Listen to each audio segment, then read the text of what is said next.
Saga. Hard and efficient workers, once loyal to the Tokugawa, but now avid supporters of the Imperial court. Hi, my name is MrSmartDonkey, and today we're going to be taking a look at the ins and outs of the Saga. Let's follow the usual steps and start by looking at the Saga's clan traits. The Saga are known as the Emperor's Diligence because of their careful and persistent work ethic.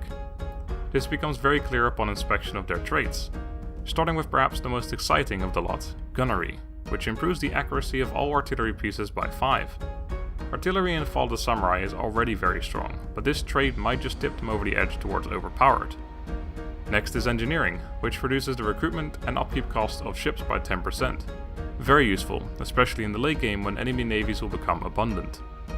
The Saga's third trait is Industry, which increases growth from industrial buildings by 20%, meaning focusing on industrial buildings will become more beneficial than ever in the financial department. The final Saga trait is Rangaku, which gives the Saga access to trade with the Western powers from the get-go. However, this does not mean they will immediately be able to recruit French, British or American Marines. They will still need to unlock the appropriate tech for that. Next, it's time to look at the Saga's campaign map situation. The Saga start in the province Nagasaki on the island Kyushu.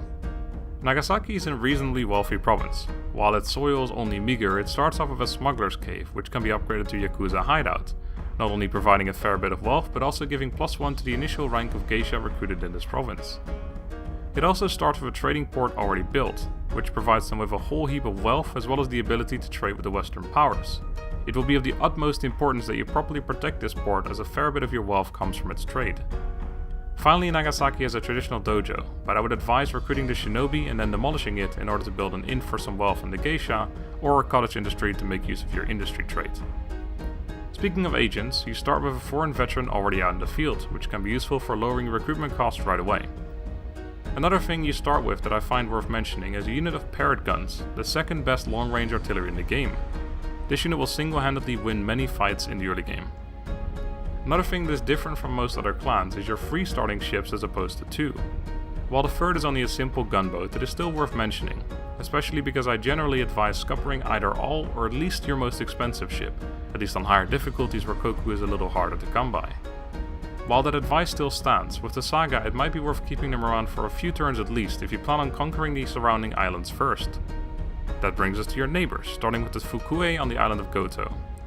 This will likely be your first target, as you can get your army on their island on turn 1. The island itself is nothing special, but the reason they'll likely be your first target is because the only real alternative are the Hirado and Hizen to your north, who you unfortunately start out allied with. Hizen will be a major moneymaker for you throughout the campaign. Honestly, I would personally consider eating the -1 honor from betraying them, but it's up to you. You could just take Goto and then follow that up by taking the island of Tsushima to the north, as you start at war with its occupants anyway.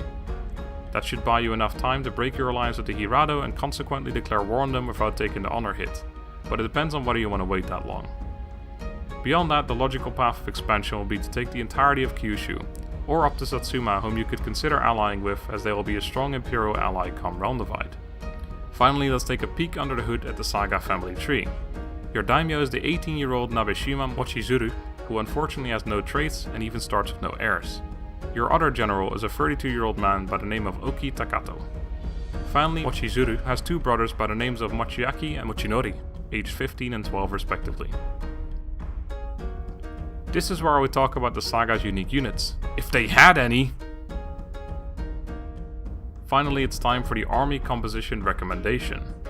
As mentioned in previous Fall of the Samurai clan overviews, for the army composition recommendation I will not be recommending the most effective army, as that would mean I'd show the same army for every clan, but instead I will recommend an army that stays in line with the clan traits and theme. The Saga are an extremely forward-thinking and modern clan. They're the first clan to trade with the Western world, and they have better artillery than anyone else.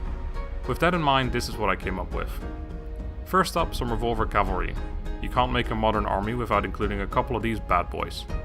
Supporting the revolver cavalry from a little further away are the Imperial Guard cavalry, who might be a little slower to get started, but will prove to be very useful in battles that last longer. As your mainline infantry I have chosen Royal Marines, Imperial Guard infantry and Imperial infantry. For a clan that starts off trading with the Western world, you can't build an army without including some Western units. Imperial clans don't get access to the French Marines, but Royal Marines are the next best thing. Unfortunately, the only thing stopping you from putting more of these in the army is their campaign limit. The same goes for Imperial Guard infantry, which is why I put in some regular Imperial infantry as well, as they'll be your mainline infantry in most armies. Another type of unit you can't leave out of a Saga army is artillery. In this case I opted for both Armstrong guns and Gatling guns. The Armstrong guns will devastate any army before it gets close, but just in case they do, the Gatling guns will be there to mop up the rest. That is gonna do it for the Saga clan overview. If you have any more questions, feel free to ask them in the comments and I shall do my best to answer them. If you somehow don't own Shogun 2 or Follow the Samurai yet, but want to, make sure to check out the links at the top of the description to purchase the games on the 2Game store. Use the code SmartDonkey at checkout for an additional 10% off. Finally, if you'd like me to make more of these videos, please consider supporting me on Patreon. Thank you very much for watching, have a good day, and goodbye.